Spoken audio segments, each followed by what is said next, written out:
Now we review Ant-Man and the Wasp, Quantumania.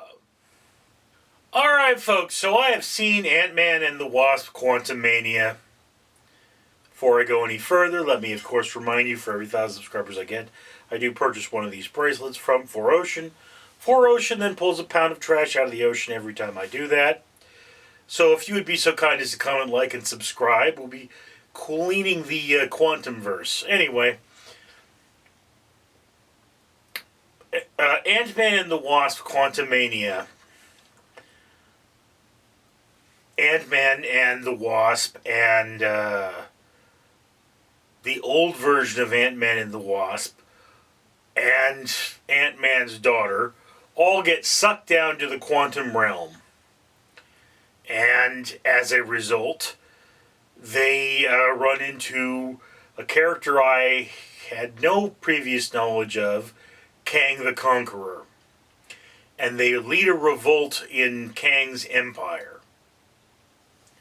Okay.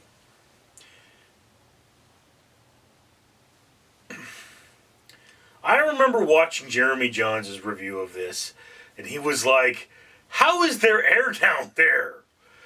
Yeah, dude, I mean, in the quantum realm, if you could shrink yourself down to quantum level, you would go blind, because there's no light down there. There's no photons down there. You know, you can't shrink stuff down that level. And also, let's just try to understand here that if there were such a thing as the quantum realm, it would be all around us. So, literally, this entire civilization that is visited with these Star Wars-esque beings that have been designed to sell toys, you know, assuming all that were there, it could be floating by my head on a particle of dust right now, and you know, not only could that, if it were a possibility, there would be billions of them floating around my head on a particle of dust, okay? If you took an orange and blew it up to the size of the Earth, the molecules that make up that orange would be the size of cherries, okay? And there would actually probably be a lot of space between them, because matter is made up of relationships, essentially. It's really hard to think about, but, you know, I mean, if you could turn off the electrical fields that make up matter, I would fall through the earth, because, you know, it would be almost impossible for my atoms to touch other atoms, because they're so small. That's, you know, how these things work. So if there were a quantum realm,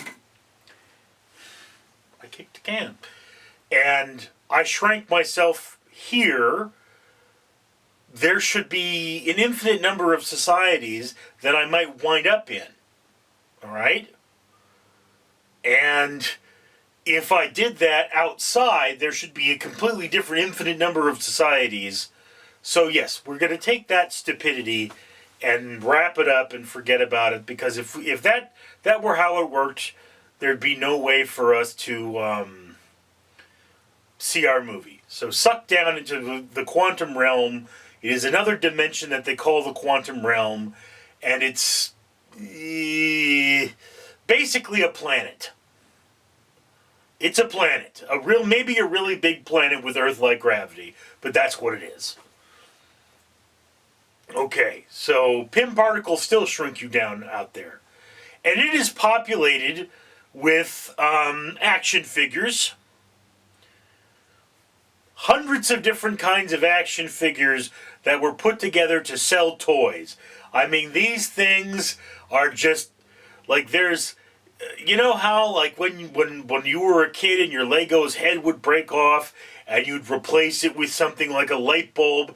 Those things are down there. And they fight with sticks.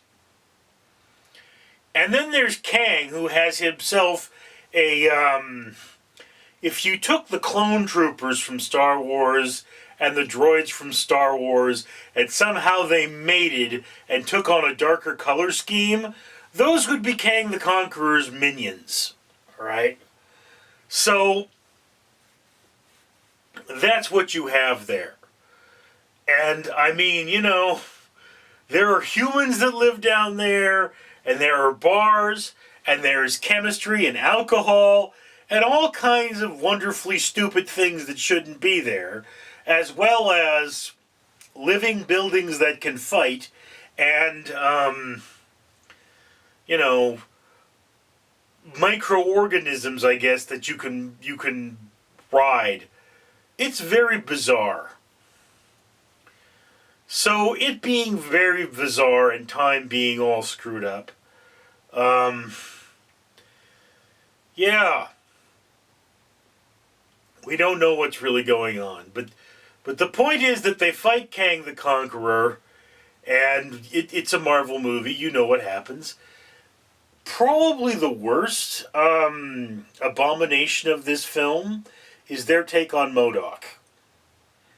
And, I mean, I'm not going to say MODOK is my favorite character.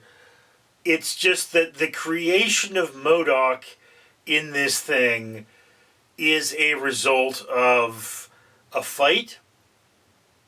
And he's essentially somebody who has been injured in some way. He's a previous character.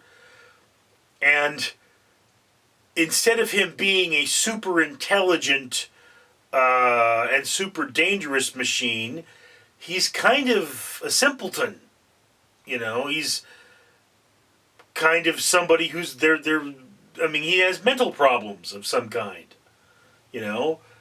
It's like, yes, hi, remember me? Yeah, oh, I almost didn't recognize you. Now I'm going to kill you. I know that's played for laughs, but it's not very MODOK to me. MODOK, every version of MODOK I've seen before chose to become that thing. And chose to become that thing because it gave him super intelligence that made him capable of creating engines of destruction. And this is not that. This is something that looks like MODOK, but is really MODORK. MODORK is not intimidating to me. MODORK is not cool. MODORK is just a dork.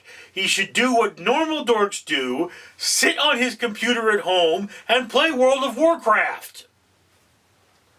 Okay, so, all of that aside, I mean, a lot of people are hating this movie because it's dumb. And it is dumb. But, I mean, it's supposed to be dumb. It's a Marvel movie. You turn your head off and you eat popcorn and watch the pretty battles.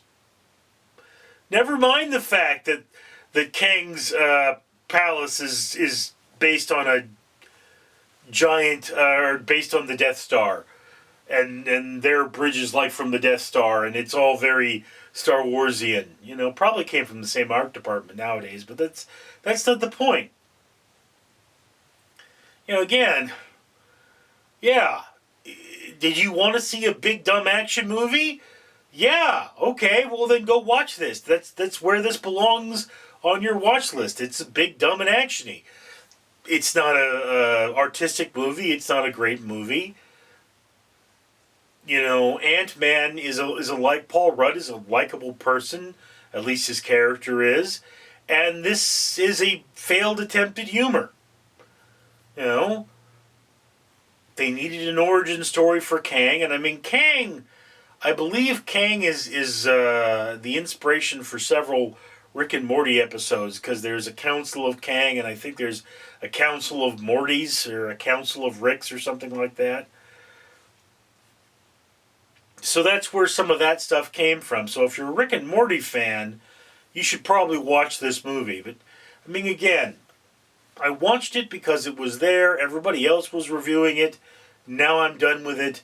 And I'm not really going to care much about it. So I'm not going to say this is a fans of the genre only. It's not that bad. It's just a dumb popcorn movie. So it does belong on your watch list. Somewhere lower than the middle. If you're going to see a movie, you know, you go and you see this one. If you're the kind of person who's not into action movies, You wait for this to come out on DVD, and one of your friends will buy it and watch your Blu-ray now, and you get to watch it then. But yeah, it belongs low on your watch list. It's not terrible. It's just not great. Anyway, that's just my opinion. I'd love to hear yours. Down in the comments below. I'm Richard. Greetings, folks. Fred the Facehugger here, reminding you to comment, like, and subscribe. And why should you do that? Because for every 1,000 subscribers, Ram Street Theater here will pull a pound of trash out of the ocean. That's through the company 4Ocean. And why? Why do we pull trash out of the ocean? Because your world is dying. Care about your world, comment, like, and subscribe. It's not that hard.